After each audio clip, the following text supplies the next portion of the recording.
Hello there, I'm Nafisa Latic. Greece has welcomed Turkey backing its case in its dispute with the United Kingdom over the Elgin marbles.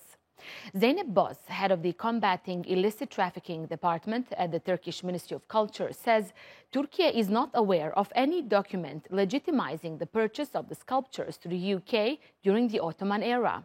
Well, this has renewed the heated discussions and pressure on Britain to return the marbles to Athens. The latest argument made by the UK that the Ottoman authorized the sale is now debated, and many wonder what the UK's new Labour-led government stance will be to the issue. We have an exclusive interview with Zeynep Boz. But first, Faidul Geri tells us a story about the marbles and why they are so important for Greeks. The Parthenon sculptures in London are likely the world's most famous disputed museum items. Greece has been demanding their reunification for decades. The British Museum claims it had bought them legally from Lord Elgin in 1816. Elgin said he removed the sculptures with permission from the Ottoman officials who exercised authority in Athens at the time. Turkey publicly rejected the claim. A top official of the Turkish Ministry of Culture said there is no evidence to prove the British had been given a permit to strip the 5th century BC sculptures, dismissing a basic argument of the British Museum. For Greeks, the sculptures represent an important part of their culture and identity. They welcome the move, but are not very optimistic about the reunification of the monument. Κίνηση διπλωματίας, τίποτα περισσότερο. Απλά μια διπλωματική κίνηση, έξυπνη κίνηση. Σημαντικό είναι, αλλά δεν νομίζω να υπάρξει κάποια εξέλιξη. Αυτή η κίνηση εξαρτάται από πολλούς άλλους παράγοντες, αν θα επιστρέψουν τα μάρμαρα στον τόπο από το οποίο κλάπησαν. Δεν πρόκειται να τα φέρει κανένας πίσω, τουλάχιστον να μας δώσουν το αντίτιμο που κονομάει από τα γλυκά του Παρθενώνα η Αγγλία. Athens welcomed Ankara's move as a hugely important admission. This move actually comes as no surprise after both countries have agreed to put forward a positive agenda in their bilateral relation. It remains to be seen if it will help further improve the cooperation. Some people in Greece think this is an important move as it reinforces the Greek case. Προφανώς βοηθάει το σκοπό της Ελλάδας, βοηθάει την ελληνική προσπάθεια, διότι επί της ουσίας, αυτή τη στιγμή δεν υπάρχει κανένα επιχείρημα από βρετανικής πλευράς, είναι όλα έολα μετά από την αποκάλυψη που έγινε. Και οπωσδήποτε είναι μια ενέργεια η οποία εκτιμάται και συνεκτιμάται, δεδομένου ότι για την ελληνική πλευρά, όχι μόνο τα τελευταία χρόνια, αλλά ήδη από τη δεκαετία του 80, το ζήτημα των μαρμάρων και της επιστροφής εδώ που τους ανήκουν, δηλαδή στην Ελλάδα, είναι υψηλή προτεραιότητα. For months, neighboring countries, Turkey and Greece, have decided to put their differences aside and focus on a positive agenda. The Greek government has been assured by Keir Starmer, the leader of the Labour Party, who is the UK's new Prime Minister, that he will not block a prospective arrangement to return the marbles to Athens. The eyes of those who follow the developments will be focused on how Starmer deals with the issue, which has divided the two countries for 2 centuries. Faidul Geri, across the Balkans, Athens. And Zeynep Boz joins us now from Ankara. As we mentioned, she is the head of the Combating Illicit Trafficking Department at the Turkish Ministry of Culture. Mrs. Boz, a pleasure to have you on Across the Balkans. Lots of reactions, lots of comments following that UNESCO meeting when you questioned the British arguments about the sale of the Elgin marbles. This completely changes the narrative. Is this in some way a step forward to returning the marbles to Athens? First of all, thank you very much for the invitation. It's my honor to be a guest of TRT World. In addition to that, after the meeting, of course, there were a lot of media attention from Greek media particularly, as well as Turkish media and the British media. The meeting, however, to us was very natural and normal because at least since 20 years, Turkey strongly supports the return of Parthenon marbles to Greece. However, this time what was different is the British Museum representative mentioned that the marbles have been bought legally by Lord Elgin at the time when they were removed from Athens and taken to the United Kingdom. So our question was, and statement was clear, because this is a claim saying that these were both legally in line with the Ottoman regulation back then. So you need a proof to express that. Unfortunately, there is no proof. There is only a document in Italian, which is for 200 years claimed to be a translation of a firman. But even to call a paper a translation, you need a reference paper. It should be the firman itself in this case. But we do not have it, so which was a little interesting for us, without having any documentation claiming that its purchase was legal.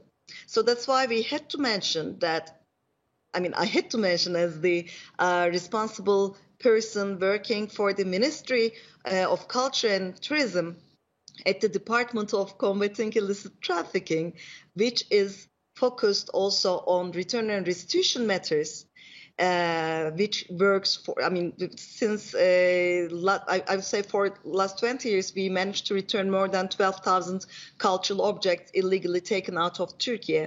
So that's why what we are dealing with is something that we very much know, return and restitution. That's why if there would be a firman on the on the sale of Parthenon sculptures, it's a very detailed, a very good investigated matter, not only from the governmental side, but also from the academical side.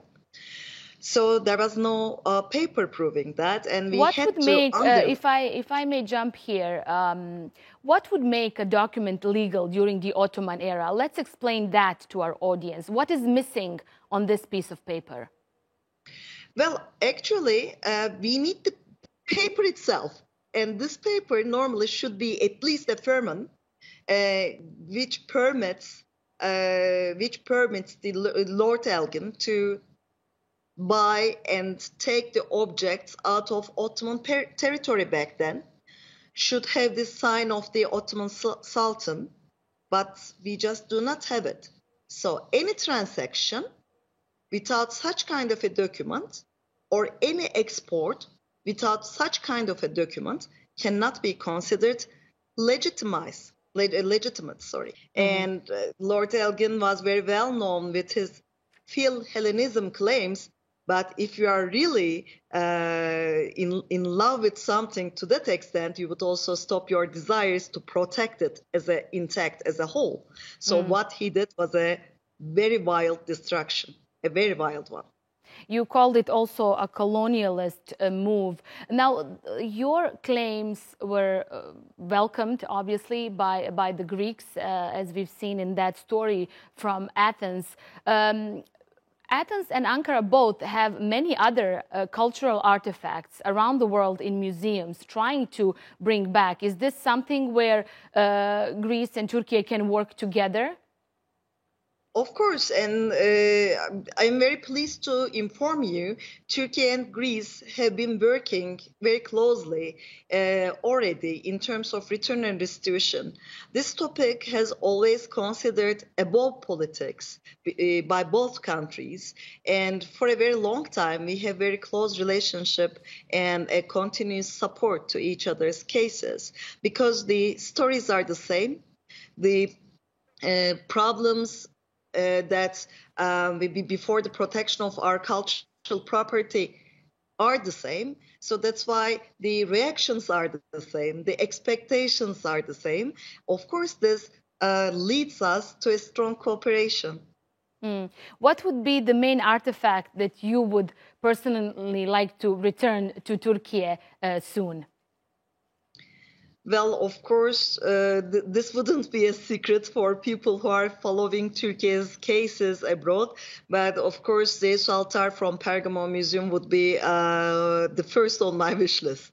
But there are many others. There are several objects in the British Museum, in the Louvre Museum. So that's why, we have a long list to follow.